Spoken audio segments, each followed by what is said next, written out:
Hi everyone, welcome back to my channel. I'm Tiffany Benson, one part of Team Benson, and you have come back for more Vlogmas. I am going to do a garden tour today because my garden has grown so much and I'm so proud of it, and it's one of my happy places. So I want to be able to completely share it with you guys.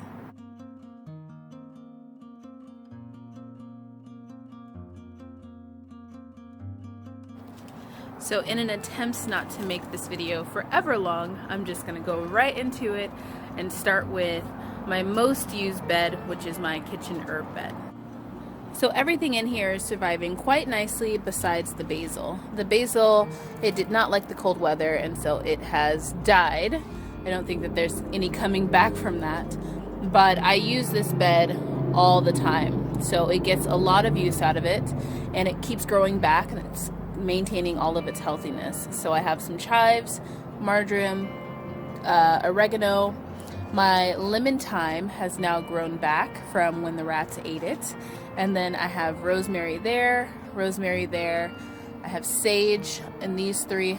This one is a variegated sage, but I found that it doesn't do as well as the garden sage and even the purple sage. So I think variegated sage isn't something I'm going to plant again. And then the parsley. Now, herbs are something that I have a lot of in my garden, and I continue to get more and plant more because I use herbs every single day in my cooking, breakfast, lunch, and dinner.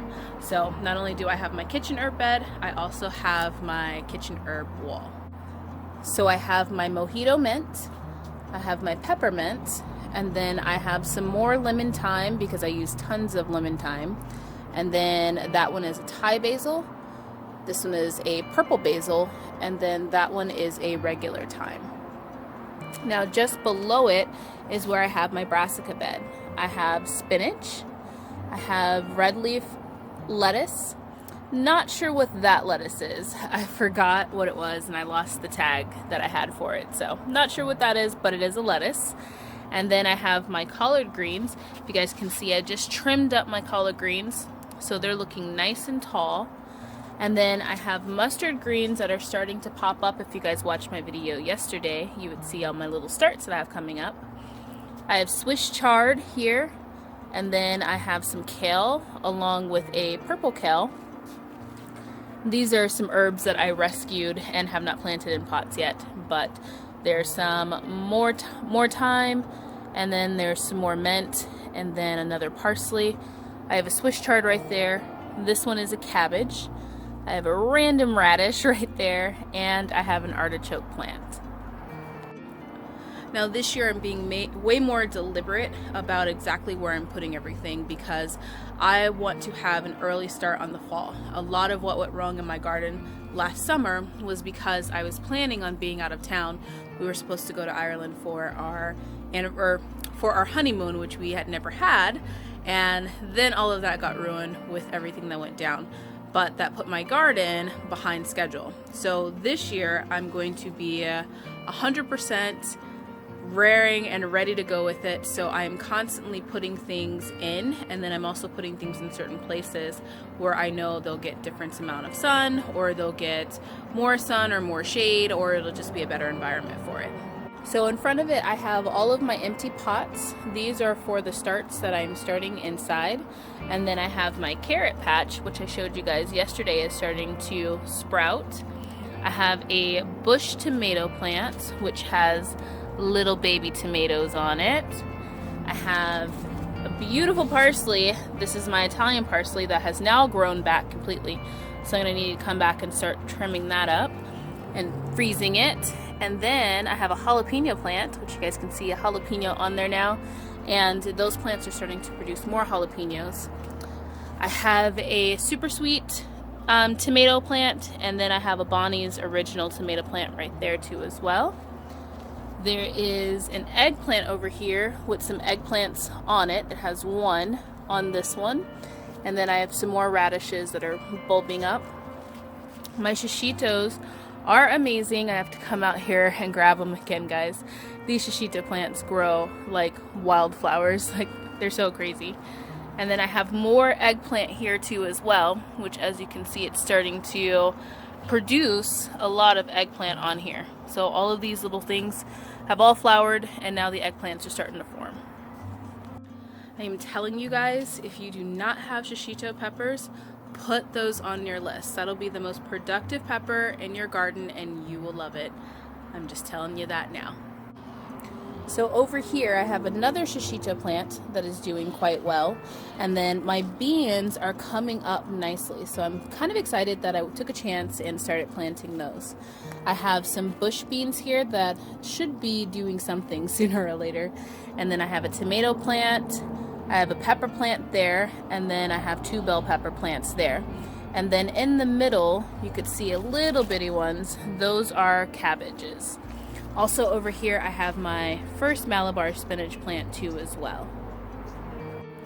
Now moving down, I have my second Malabar spinach plant, which is my biggest one, and this one I've started harvesting from and it's delicious.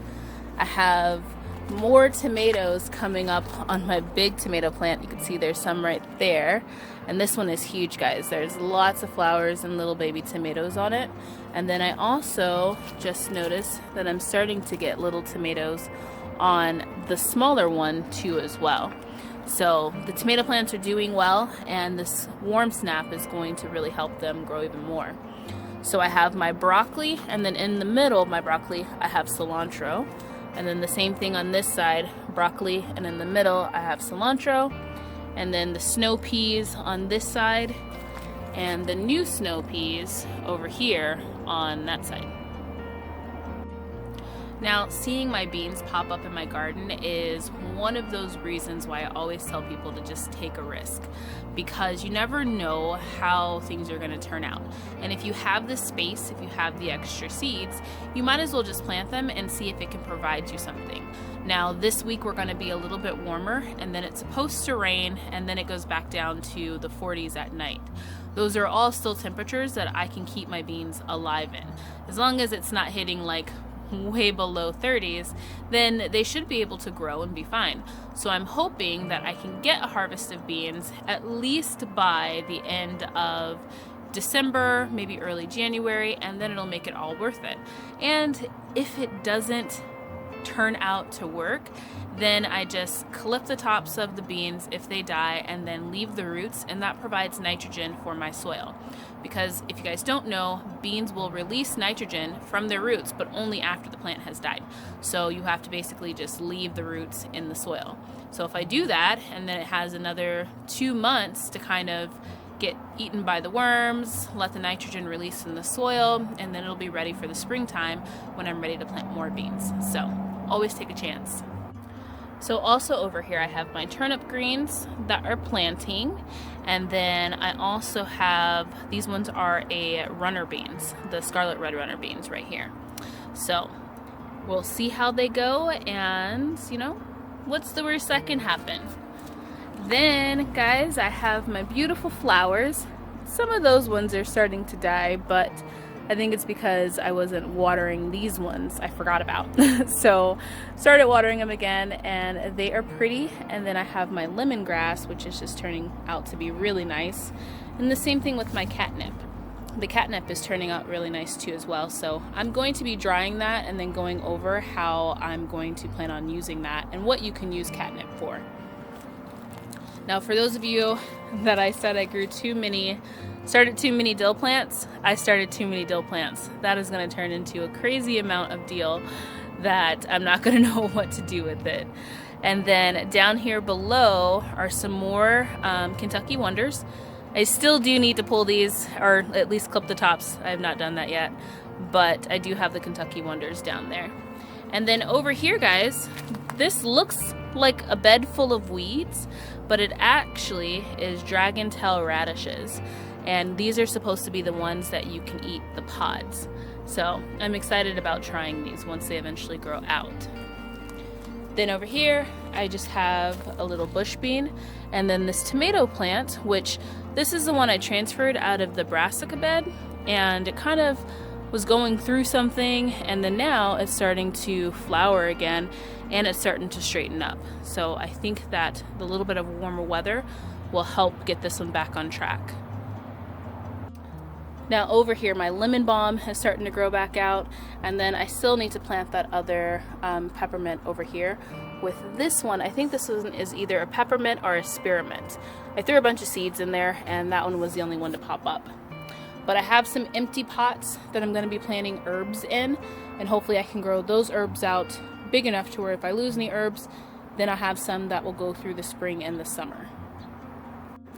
Now you're going to see a lot of empty pots in my garden right now because I'm planning for the spring, and I want to make sure what I have room for, where I can put more stuff, and what I need to put where, and kind of plan out the sun. Now what I've done over the past 2.5 years of me having my garden, which YouTube has helped a lot, is I've tracked in my journal where the sun is, what it looks like, how harsh it is, what plants grow best where, so I know I have a pretty good idea of where I should grow what. And so all the empty pots, they're going to be filled because I want to have the most food I possibly can going into the summer. And so I'm just kind of planning that out right now. So if you guys are like, why does she have all those empty pots? That's the reason why. So guys, what's starting to look a lot better is this lemon tree. Now that I have been giving it food and giving it water daily, it's starting to really look nice. And it's starting to flower as well now that it's getting food. So I feel like I fixed the problem, and I'll probably give you guys a once over on what it is I did in order to figure this out later in Vlogmas. So I also have my Bok Choy down here. Now so far I only have the top planted. I will be having more starts that'll be going in here, but I want them to go at different times, so I have them more for the spring. And then over here, I did have another lettuce over here, but I don't have it anymore. And I only have one red cell lettuce, and then this one is a bronze lettuce. So we'll see how that one grows. And then lastly, we have the ever amazing aloe vera plant, which is doing really, really well. And I'm trying to let these pups get pretty big because I have started using this aloe vera plant. So if you guys haven't checked out my video on aloe vera, I will tag that one down below so that you guys can look at it. But I use aloe vera pretty much weekly, whether it be for our, anything digestion or health-wise, or just cooking with it, or putting it in my hair for washing my hair. I use aloe vera all the time. So having aloe vera plants that are going strong right now is saving me a lot of money, because normally I spend $1.99 on an aloe vera leaf every single week. So that has been very helpful. But I'm going to take you guys inside real quick just so that you can see how we combine a little bit of Christmas with Hanukkah. Alright guys, so this is where we've kind of combined a little bit of Christmas still and Hanukkah, because we have the stockings with our initials on them. And if you get closer to the garland, you could see that it is Hanukkah garland because it has little dreidels on it. So stockings have been something that I've always loved because it was kind of like that pre-present when I was little. So we used to open up stockings on Christmas Eve and see what was inside, and then we would patiently await our presents on Christmas Day when I was a child. So having stockings is just something that's kind of fun, that I can bring a little part of my holiday history into my new marriage with my husband. So I try to go through this a little bit quicker just because I'm starting to lose light. But thank you guys for joining on my tour with me, and thank you guys for supporting me so much through my Vlogmas. We have gotten 27 new subscribers since I started Vlogmas. So that's really exciting. The channel is growing, and I love all the tips that you guys leave out in the comments and all the support that you guys give me out in the comments too. That has really made this whole process of YouTube and just this quarantine really feel like I'm not like alone. So I mean, we leave and we go to work every now and then, but we mostly work from home, so it's just been the two of us. So having you guys like talk to me during the comments and just encouraging me, that really means a lot. So I hope you guys are having an amazing weekend, or had an amazing weekend. Now it's the weekday, but I hope everybody's staying safe and just growing your gardens. So don't forget, grow yourself a garden, because even a small space will provide you with tons of food, or at least tomatoes.